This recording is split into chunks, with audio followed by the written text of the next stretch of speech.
चलिए sir start करते हैं। बिस्मिल्लाहिर्रहमानिर्रहीम। आज की क्लास से जो हमने अपना पहला टॉपिक स्टार्ट करना है that is IFRS 9 financial instruments. जिस वक्त मैंने अपनी सीए की एजुकेशन कवर की या सीए की एजुकेशन कवर कर रहा था, कंप्लीट कर रहा था, तो जिस वक्त मैंने FER2 का पेपर दिया था उस वक्त फाइनेंशियल इंस्ट्रूमेंट्स का स्टैंडर्ड FER2 लेवल पे कवर नहीं करवाया जाता। फाइनेंशियल इंस्ट्रूमेंट का स्टैंडर्ड हम कैफ लेवल पे कवर नहीं करते थे। पहली बार हम फाइनेंशियल इंस्ट्रूमेंट का जो ये स्टैंडर्ड देखते थे वो सीए फाइनल लेवल पे देखते थे। और अगर आप सारे accounting standards, consolidation, IFRS 15, IFRS 16, deferred taxes, financial instrument एक अकाउंटेंट के पर्सपेक्टिव से या एक सीए फाइनल के स्टूडेंट से पूछेंगे तो उसके लिए सबसे ज्यादा लेंदी और सबसे ज्यादा जो मुश्किल अकाउंटिंग स्टैंडर्ड है वो IFRS 9 फाइनेंशियल इंस्ट्रूमेंट का ही अकाउंटिंग स्टैंडर्ड है। अगर आप किसी सीए फाइनल के स्टूडेंट को पकड़ के पूछे या वो बंदा जो कि IFRS का जिसने डिप्लोमा किया हुआ है या एक्सपर्टीज रखता है कि अगर मैं अकाउंटिंग की बड़े स्टैंडर्ड्स की बात करूं तो उसमें कंसोलिडेशन है, IFRS 15 रेवेन्यू, IFRS 16 लीजेस है, IFRS 9 फाइनेंशियल इंस्ट्रूमेंट्स है, IFRS 2 शेयर बेस्ड पेमेंट्स है, तो सबसे ज्यादा लेंथी और सबसे ज्यादा मुश्किल स्टैंडर्ड कौन सा है? तो मेजोरिटी ऑफ द लोगों का कमेंट आपका ये होगा कि वो फाइनेंशियल इंस्ट्रूमेंट IFRS 9 का ही स्टैंडर्ड है। फिर जो हमारी नई एजुकेशन एंड ट्रेनिंग स्कीम हुई, ऐड हुई, या पिछले 7-8 अटेम्प्ट पहले फाइनेंशियल इंस्ट्रूमेंट्स का कुछ पोर्शन आपके FER2 का कोर्स का पार्ट बनाया गया। और ये कुछ पोर्शन पूरे फाइनेंशियल इंस्ट्रूमेंट्स के स्टैंडर्ड का 5% भी नहीं है। यानी पूरा फाइनेंशियल इंस्ट्रूमेंट का जो स्टैंडर्ड है वो तो तुम सीए फाइनल लेवल पे कवर करोगे, यानी कि जो टोटल फाइनेंशियल इंस्ट्रूमेंट्स का स्टैंडर्ड है या जितनी चीजें इस स्टैंडर्ड में कवर करवाई जाती है उसका कोई हार्डली 5% एरिया है जो कि सिर्फ आपके FER2 के कोर्स का पार्ट बनाया गया है। तो ये जो आज हम पढ़ेंगे या आज जो हम ये चैप्टर कवर करेंगे तो ये टोटल फाइनेंशियल इंस्ट्रूमेंट का 5% है। बाकी जो इसका 95% रिमेनिंग एरिया है वो इंशाल्लाह आप सीए फाइनल में कवर कर रहे हो। मैं आपको एक एग्जांपल दूं कि इस लेवल पे जो कॉन्सेप्ट्स हैं, वैसे तो आपको अपने हैंडआउट में कोई मेरे ख्याल है कि 21-22 सवाल नजर आ जाएंगे, 23 सवाल हैं, लेकिन ये सवाल है मैंने जबरदस्ती की प्रैक्टिस क्वेश्चंस डाले में, जबरदस्ती के सवाल ज्यादा डाले में, यहाँ से भी स्टडी डेक से भी डाल दूं, ACC की बुक से भी डाल दूं, पासपोर्ट के सवाल डाल दूं, बहुत ज्यादा सवालों को मैंने जबरदस्ती ऐड किया तो ये 23 प्रैक्टिस क्वेश्चन बन रहे हैं और फिर पास पेपर्स के सवाल आ रहे हैं। लेकिन आपके लेवल पे फाइनेंशियल इंस्ट्रूमेंट्स के जितने कॉन्सेप्ट है ना वो हार्डली 4 से 5 सवालों में कवर हो जाता है, वो हार्डली 4 से 5 सवालों में कवर हो जाता है। और सीए फाइनल लेवल पे जब मैं फाइनेंशियल इंस्ट्रूमेंट का स्टैंडर्ड कवर करवाता हूँ तो मुझे मिनिमम 80 से 85 सवाल सॉल्व करवाने पड़ते हैं, मुझे मिनिमम 80 से 85 सवाल सॉल्व करवाने पड़ते हैं, तो जाकर सीए फाइनल लेवल की फाइनेंशियल इंस्ट्रूमेंट की कवरेज हो रही होती है। तो आपके लेवल पे बड़ा ही लिमिटेड सा एरिया, बड़ा ही छोटा सा एरिया फाइनेंशियल इंस्ट्रूमेंट का है जो कि आपके कोर्स का पार्ट बनाया गया है। अच्छा, मैंने ये एक तो ओवरऑल पास पेपर एनालिसिस आप लोगों के साथ शेयर किया है, जिनके पास नहीं है वो गूगल ड्राइव से उसको एक्सेस कर सकता है, जिसमें मैंने हर स्टैंडर्ड के बारे में बताया कि हर स्टैंडर्ड कौन कौन सी अटेम्प्ट में कितने कितने वेटेज के साथ टेस्ट हुई है। फाइनेंशियल इंस्ट्रूमेंट की अगर मैं स्पेसिफिकली बात करूं तो पिछली 7-8 अटेम्प्ट में तकरीबन हर अटेम्प्ट में ही पूछा गया है।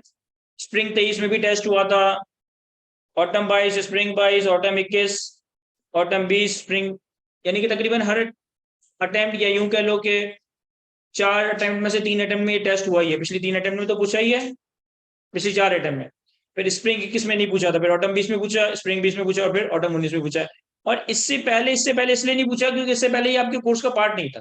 ये ऑटम 2019 में जो आपका सिलेबस चेंज हुआ होगा उसमें आपके कोर्स का पार्ट बनाया गया, FER2 लेवल का, FER2 के कोर्स में ऐड किया गया।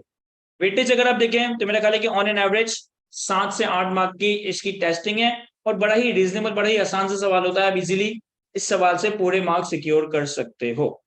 तो एनीवे फाइनेंशियल इंस्ट्रूमेंट के स्टैंडर्ड से स्टार्ट करते हैं। सबसे पहले फाइनेंशियल इंस्ट्रूमेंट की डेफिनेशन देखते हैं। फाइनेंशियल इंस्ट्रूमेंट का मतलब है एक ऐसा कॉन्ट्रैक्ट, एक ऐसा एग्रीमेंट। फाइनेंशियल इंस्ट्रूमेंट का मतलब है एक ऐसा कॉन्ट्रैक्ट, एक ऐसा एग्रीमेंट जो कि एक कंपनी के लिए फाइनेंशियल एसेट क्रिएट करे और दूसरी कंपनी के लिए या तो फाइनेंशियल लायबिलिटी या इक्विटी क्रिएट करे। इस कॉन्ट्रैक्ट को, इस एग्रीमेंट को हम फाइनेंशियल इंस्ट्रूमेंट कॉन्ट्रैक्ट कह रहे होंगे। एक ऐसा कॉन्ट्रैक्ट, एक ऐसा इंस्ट्रूमेंट, एक ऐसा एग्रीमेंट जो एक कंपनी के लिए फाइनेंशियल एसेट हो और दूसरी कंपनी के लिए फाइनेंशियल लायबिलिटी या इक्विटी हो, इस कॉन्ट्रैक्ट को, इस एग्रीमेंट को हम फाइनेंशियल इंस्ट्रूमेंट कॉन्ट्रैक्ट कह रहे होंगे। बड़ी सिंपल सी डेफिनेशन है इसकी। What is financial instrument? A financial instrument is a contract that give rise to both financial asset for one entity and financial liability or equity instrument in another entity. For example, अगर आपके पास receivable है, अगर आपके पास एक party का receivable है, तो जिस पार्टी का आपकी बुक्स में रिसीवेबल रिकॉर्डेड है, उस पार्टी के पास पेबल रिकॉर्डेड होगा। तो आपके पास जो ये रिसीवेबल बैलेंस है, ये एक फाइनेंशियल एसेट है, सामने वाली पार्टी के पास जो ये पेबल आ रहा है, ये फाइनेंशियल लायबिलिटी को रिप्रेजेंट कर। इसी तरीके से आप किसी कंपनी के शेयर्स बाय करते हो, आप किसी कंपनी के शेयर्स में इन्वेस्टमेंट करते हो, तो आप अपने पास investment in equity shares as a asset, as a investment, as a financial asset record करते हो। लेकिन जो कंपनी शेयर्स एक्चुअली इशू कर रही होती है, उस कंपनी के लिए इक्विटी बन जाता है, उस कंपनी के लिए ऑर्डिनरी शेयर कैपिटल कहलाया जा रहा होता है। तो एक ऐसा कॉन्ट्रैक्ट जो कि एक कंपनी के लिए फाइनेंशियल एसेट, दूसरी कंपनी के लिए फाइनेंशियल लायबिलिटी या इक्विटी है, इस कॉन्ट्रैक्ट को, इस एग्रीमेंट को हम फाइनेंशियल इंस्ट्रूमेंट कह रहे होंगे। अब फाइनेंशियल इंस्ट्रूमेंट एक कंपनी के लिए फाइनेंशियल एसेट होगा, दूसरी कंपनी के लिए या तो फाइनेंशियल लायबिलिटी होगा या इक्विटी होगा। फाइनेंशियल एसेट भी दो तरह के होंगे, फाइनेंशियल एसेट या तो डेट इन्वेस्टमेंट होगा या इक्विटी इन्वेस्टमेंट होगा। फाइनेंशियल एसेट या तो डेट इन्वेस्टमेंट होगा या इक्विटी इन्वेस्टमेंट होगा। आम हालात में जनरल सिनेरियोज में अगर एक फाइनेंशियल इंस्ट्रूमेंट एक पार्टी के लिए फाइनेंशियल लायबिलिटी है ना, तो सामने वाली पार्टी के लिए वो फाइनेंशियल एसेट डेट इन्वेस्टमेंट को रिप्रेजेंट कर रहा होगा। और आम हालात में अगर एक फाइनेंशियल इंस्ट्रूमेंट एक कंपनी के लिए इक्विटी है ना, तो वो सामने वाली पार्टी के लिए फाइनेंशियल एसेट इक्विटी इन्वेस्टमेंट को रिप्रेजेंट कर रहा होगा। फाइनेंशियल इंस्ट्रूमेंट एक कंपनी के लिए फाइनेंशियल एसेट, दूसरी कंपनी के लिए या तो फाइनेंशियल लायबिलिटी या इक्विटी। फाइनेंशियल एसेट दो तरह के होंगे, या तो डेट इन्वेस्टमेंट या इक्विटी इन्वेस्टमेंट। और as a general understanding, as a general case, अगर एक फाइनेंशियल इंस्ट्रूमेंट एक कंपनी के लिए फाइनेंशियल लायबिलिटी है, तो वो दूसरी कंपनी के लिए फाइनेंशियल एसेट डेट इन्वेस्टमेंट होगा। अगर फाइनेंशियल इंस्ट्रूमेंट एक कंपनी के लिए इक्विटी है, तो वो दूसरी कंपनी के लिए फाइनेंशियल एसेट इक्विटी इन्वेस्टमेंट को रिप्रेजेंट कर रहा होगा। फॉर एग्जाम्पल एक कंपनी डिबेंचर्स इशू करती है, तो जो कंपनी डिबेंचर्स इशू कर रही है, वो पैसा ले रही है, डिबेंचर्स इशू कर रही है, तो डिबेंचर इशू करने वाली कंपनी के लिए ये फाइनेंशियल लायबिलिटी है। लेकिन जो कंपनी इन डिबेंचर्स में इन्वेस्टमेंट कर रही है, जो कंपनी ये डिबेंचर्स बाय कर रही है, कंपनी में इन्वेस्टमेंट कर रही है, उसके लिए ये फाइनेंशियल एसेट इन्वेस्टमेंट इन डिबेंचर्स एक डेट इन्वेस्टमेंट को रिप्रेजेंट कर रहा। इसी तरीके से अगर एक कंपनी अपना कैपिटल रेस करना चाहती है, तो कंपनी ऑर्डिनरी शेयर्स इशू कर सकती है।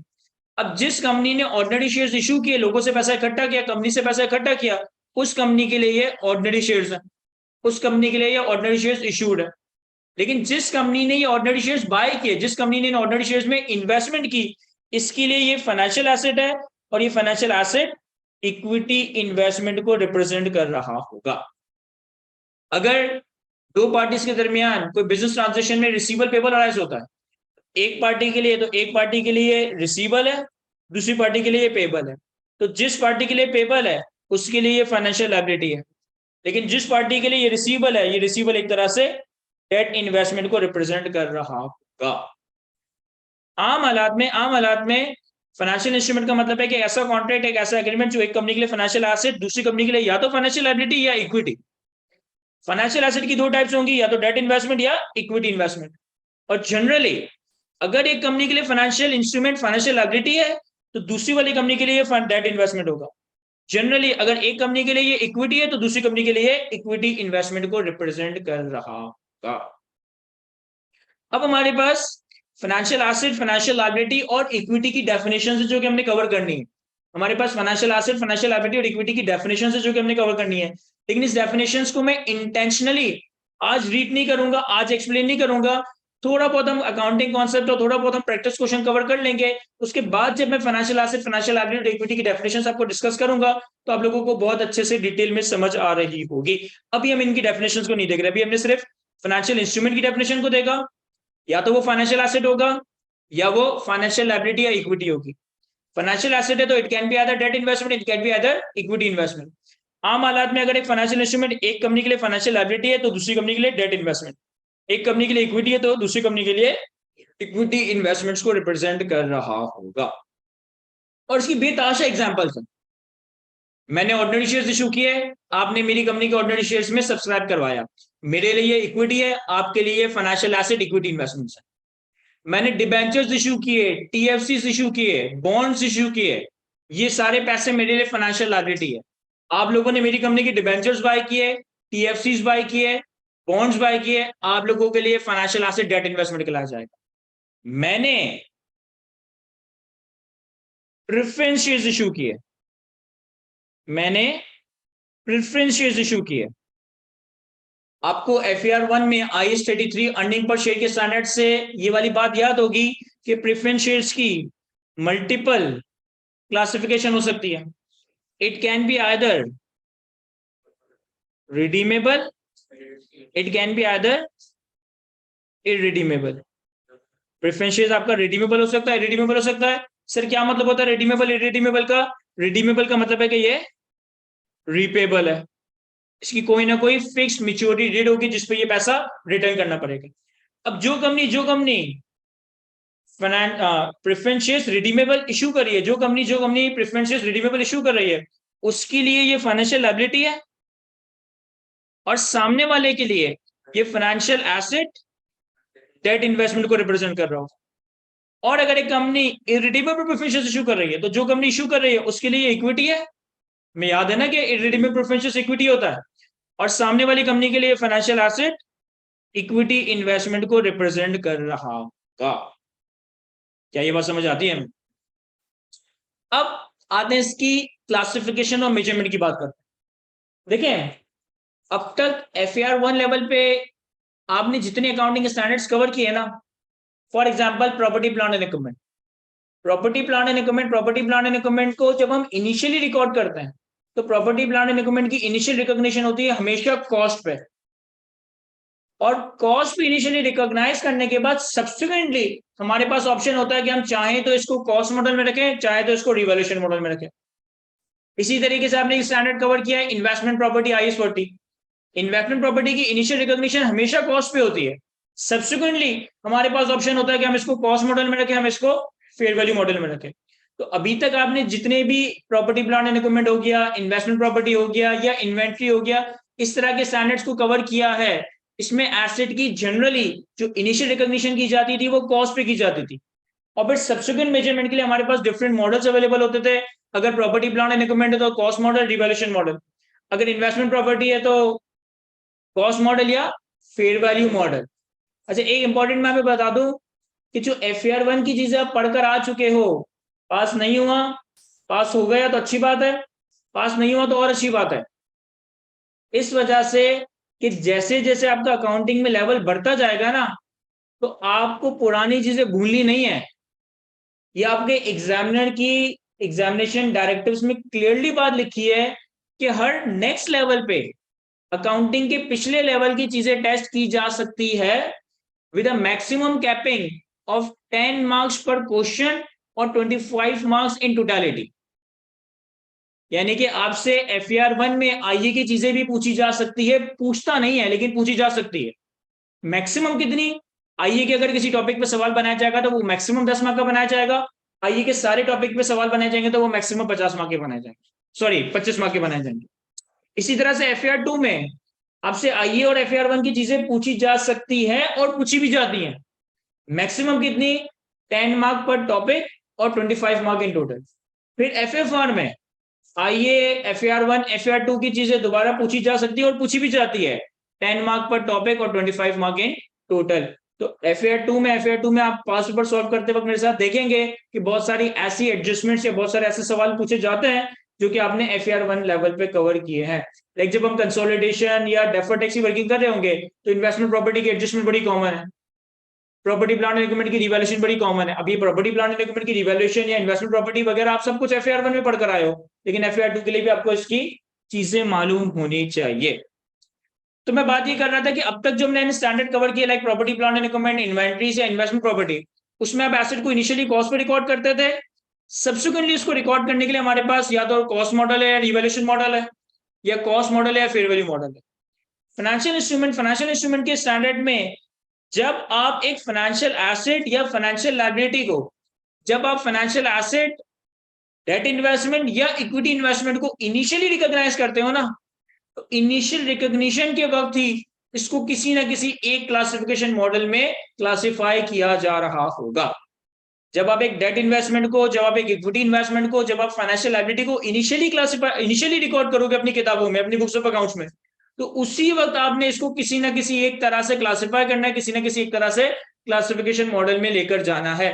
अब कौन कौन से क्लासिफिकेशन मॉडल IFRS 9 में अवेलेबल है और क्या इनकी क्लासिफिकेशन के रूल्स में फॉर्म कवर करेंगे, कौन कौन से क्लासिफिकेशन मॉडल्स अवेलेबल है, सिर्फ इस हवाले से बात कर रहा हूं। डेट इन्वेस्टमेंट की क्लासिफिकेशन 3 में से किसी एक तरीके से होंगी, या तो डेट इन्वेस्टमेंट अमोर्टाइज कॉस्ट होगा, या debt investment fair value through OCI होगा, या debt investment fair value through PNL होगा।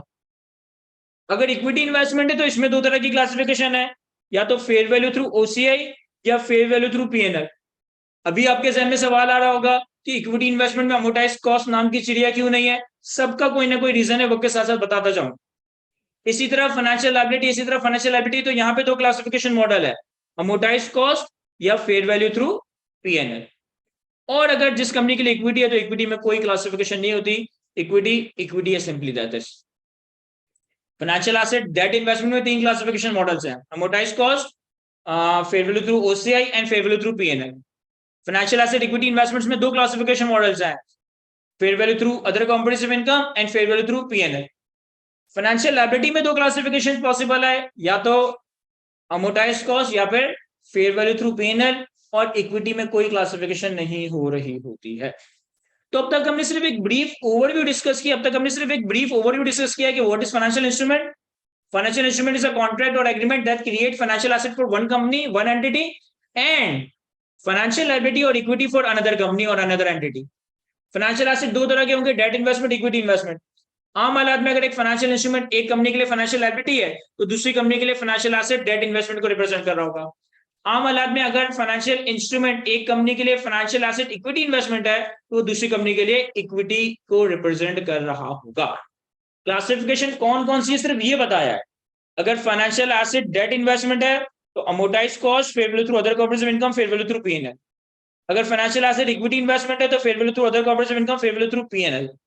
अगर फाइनेंशियल लायबिलिटी है तो अमोर्टाइज कॉस्ट या फेयर वैल्यू थ्रू PNL, और अगर इक्विटी है तो फिर इस केस में कोई क्लासिफिकेशन नहीं हो रही। क्या ये बात समझ आती है यहां तक?